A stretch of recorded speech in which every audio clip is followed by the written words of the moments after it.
Всем привет! Меня зовут Снежана и рада видеть вас на канале Bird Space. И сегодня мы поговорим на интересующую многих из вас тему, а именно о размножении волнистых попугайчиков.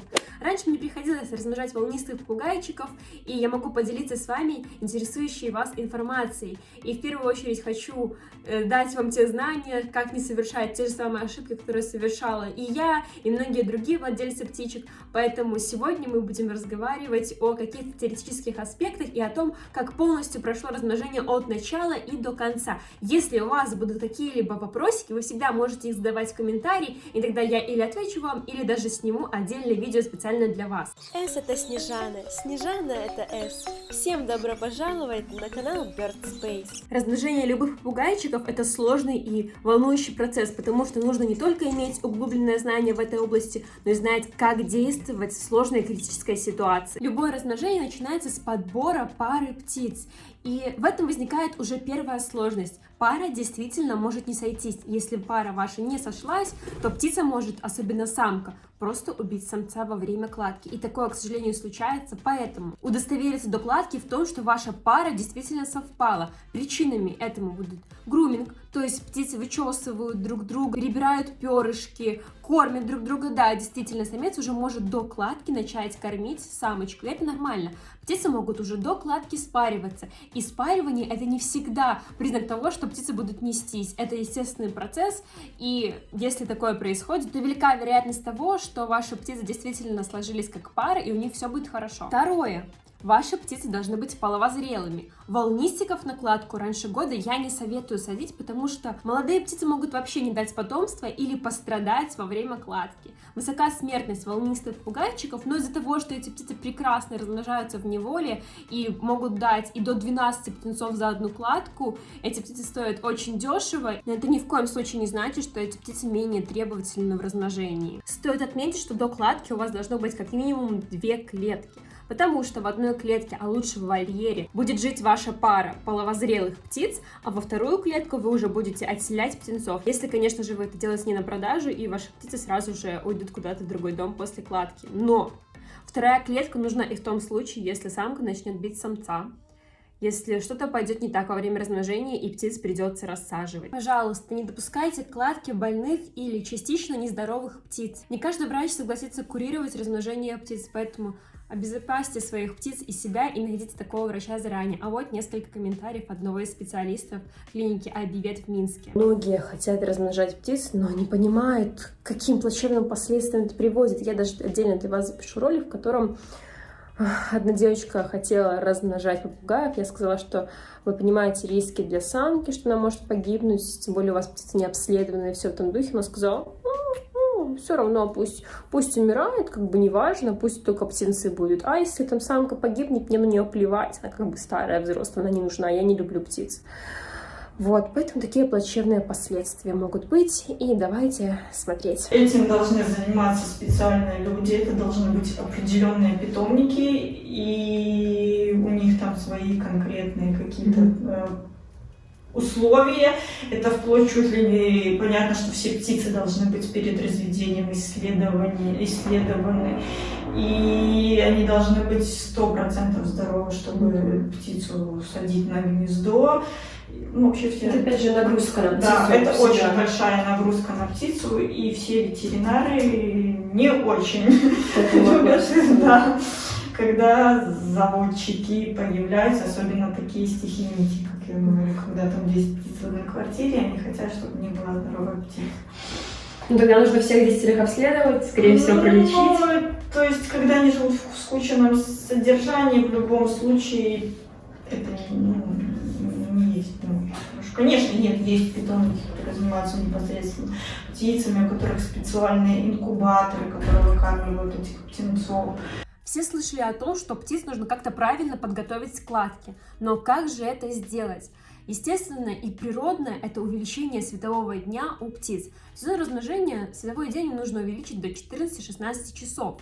Если ваши птицы сейчас световой день заставляет 12 часов, не нужно резко увеличивать его до 16. Каждый день понемногу добавляйте световой день своей птички. Если вы делаете это лампами, то вам даже будет проще, потому что продаются специальные таймеры, которые включаются в розетку, и световой день самостоятельно может регулироваться, даже если вы ложитесь или просыпаетесь в другое время, в отличие от птиц. Касательно питания. Птицы до размножения должны уже быть приучены к полноценному и здоровому рациону. Это пророщенное зерно, замоченное зерно, хотя бы 30 видов зерен различных, фрукты, овощи, зелень, веточный корм. Пожалуйста, не забывайте, что в сезон размножения ваша птица будет крушить просто все. Я вам уже показывала, или здесь, видео, в котором я делала погрызушку для птиц. Поверьте, в сезон размножения она вам ой как понадобится. Делайте ее различных размеров и используйте не только маленькие веточки, но и жерди потолще. Также не забывайте о сепии. Сепия может разгрызаться по одной штуке в сутки. В сезон размножения самка будет ее очень активно грызть. Вот вы установили гнездовье. Какие опилки туда и вообще правильно ли вы гнездовье установили?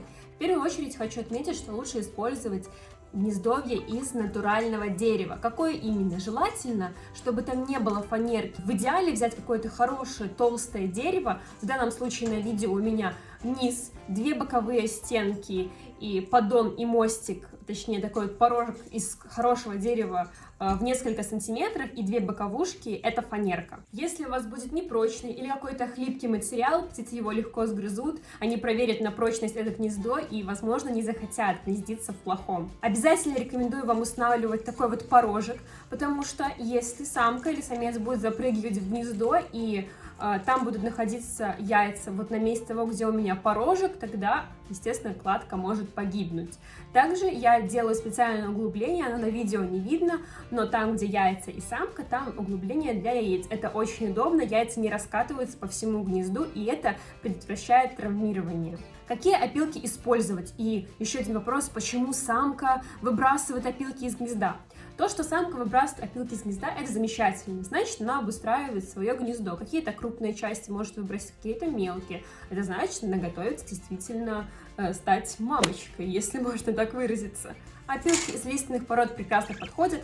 Я также добавляю ромашку, и вообще многие сухие смеси можно добавлять в гнездо. И если птице не понравится, крупная частичка она выбросит самостоятельно. Агрессия. Птицы в брачный период, в сезон размножения становятся очень агрессивными. Если ваша птица до этого была покладистой, а тут вы заметили, что вы дотронулись до ее гнезда, и она у вас прокусила руку до крови, это совершенно нормально. Скорее всего, после размножения это пройдет. Пожалуйста, не беспокойте своих птиц очень сильно. Они в этот период озабочены лишь одной вещью — обезопасить своих птиц и свое гнездо. Некоторые птицы допускают своих хозяев, вот как видите, на меня не кидается самка, когда я заглядываю в гнездо, но будьте с этим очень аккуратны. Молодые и неопытные самки могут бросить кладку, если вы будете постоянно... Ну что ты? Некоторые самки могут действительно слезть с кладки, если вы будете постоянно в течение всего дня к ним заглядывать, прогонять их оттуда. Пожалуйста, так не делайте. После установки гнезда в среднем проходит 2 недели до снесения первого яйца. До следующего проходит 1-2 дня. И в кладке может быть действительно большое количество яиц, вплоть до 12. Но в среднем волнистые попугайчики сносят 5-6 яиц. И бывает действительно так, что пара не совпала, паре не понравился домик, паре не понравились условия вашего содержания, и птицы не будут нестись. Не спешите снимать домик, можете подождать еще несколько дней. Но на постоянной основе нельзя оставлять домик, и птицы могут воспринять его вообще как игрушку. Тогда ни о каком размножении речи быть не может. Также существуют и другие причины, почему укладка была неудачной или ее не было вообще. Допустим, вы использовали пластиковый домик, птицам тоже, к сожалению, может не понравиться. Советую все-таки поискать деревянный домик, потому что он и на ощупь шероховатый, его птица может погрызть, и это естественно. И условия для инкубации птенцов там будут лучше. Когда самка плотно села на гнездо, вы ее будете практически не видеть в клетке. Самец будет ее приходить и кормить. Первый птенец появится после снесения яйца примерно через 18-20 дней. Птенец может не вылупиться, потому что яйцо может быть пустым и неоплодотворенным. Во время снесения яиц птицы должны активно спариваться, тогда кладка будет успешной. Не все яйца будут оплодотворенными, но неоплодотворенные яйца не стоит выбрасывать, потому что когда птенцы начинают вылупляться, эти неоплодотворенные яйца будут согревать птенцов, когда самка будет выходить покушать или попить. Поддерживайте высокую влажность в помещении, потому что она необходима не только для самих гнездящихся птиц, но и для птенцов, которые вылупляются из яйца. После того, как вылупился птенец, ваша задача не беспокоить. Волнистые попугаи прекрасные родители чаще всего, и они сами будут кормить. Для попугая нет ничего хуже, чем полностью выкормленная птица, без родителей, когда она не знает, что она птица. Поэтому, если вы видите, что ваши родители кормят птенца, он растет, в это вмешиваться не нужно. И да, как я сказала, Санька проводит огромное количество времени в гнезде, и она ходит туда в туалет. Помета будет очень и очень много, но лезть в гнездо с первых дней, как только там самка начала высиживать первого птенца и остальные яйца, не нужно. Да, действительно будет грязно, вы через несколько дней, когда все птенцы вылупились, можете изначально убрать какое-то количество помета, когда самка вылезла из гнездовья, так я и делала, но все равно помета с каждым днем становится все больше. Когда все птенцы окрепнут, естественно, нужно будет заменить и убрать весь этот помет. И я надеюсь, вам понравилось это видео. Если так, ставьте пальчики вверх, задавайте свои вопросы, рассказывайте свои истории. Я буду стараться ответить вам на все-все. И с вами была Снежана и канал Bird Space, Жемчужинка и Голубчик. До скорых встреч, не забывайте подписываться. И всем пока-пока! С это Снежана, Снежана это С. Подпишись, пожалуйста, на канал Bird Space.